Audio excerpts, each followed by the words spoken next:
It's like the question I get is like the three questions. But the first one is the advantages of Indonesian coal to ASEAN country.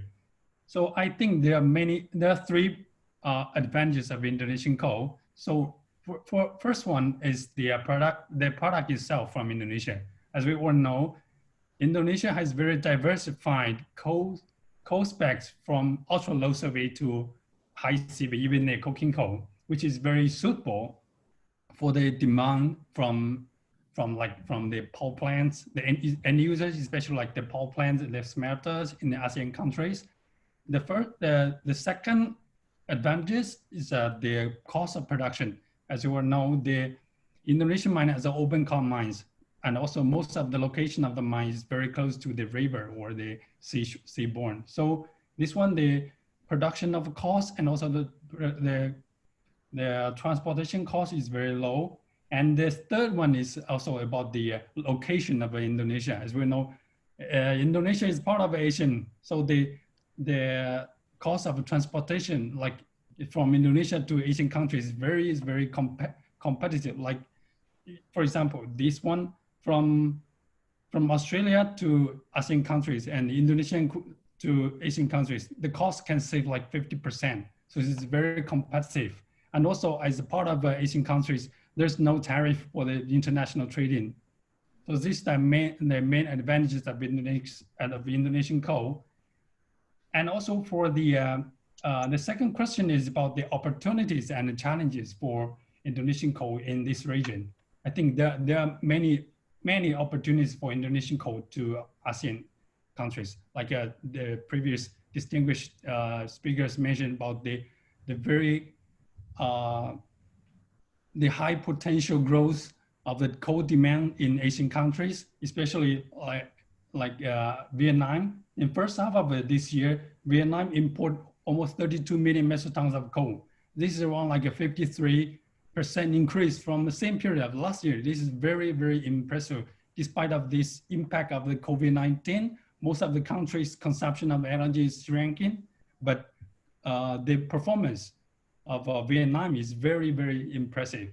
So this is also one of the opportunities. The high potential of growth of the demand, energy demand is one of the opportunities. And also there are many challenges here also. But I think those challenges are not just to Asian market, but it's worldwide.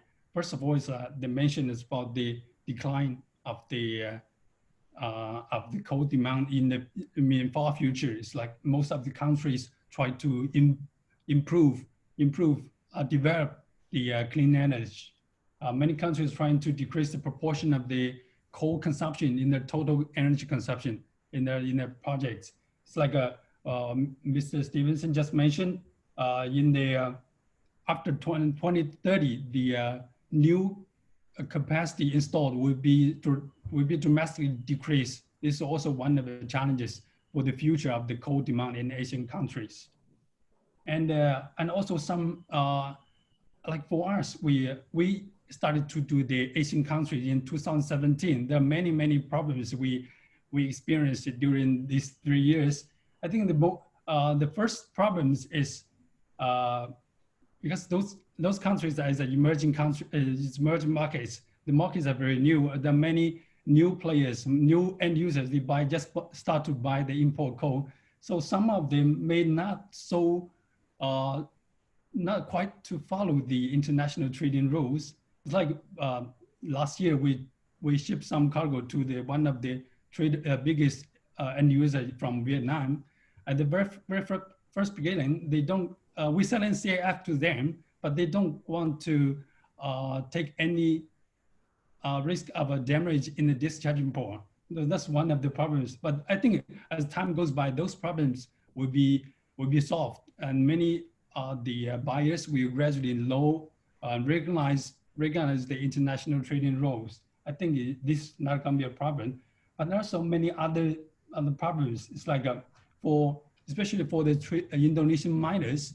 Basically, Indonesian miners won't just sell FOB, but those buyers from Asian countries, the end users, I think most of them prefer to sell CIF.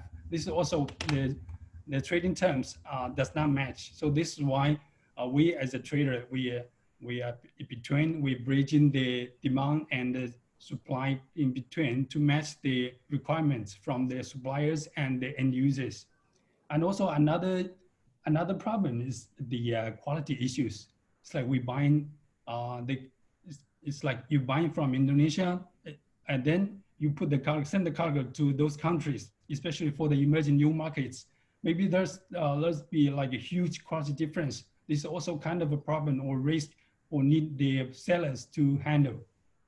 And also, and the last one is the problem is the infrastructure for these ASEAN markets, like the infrastructure for discharging the discharging port.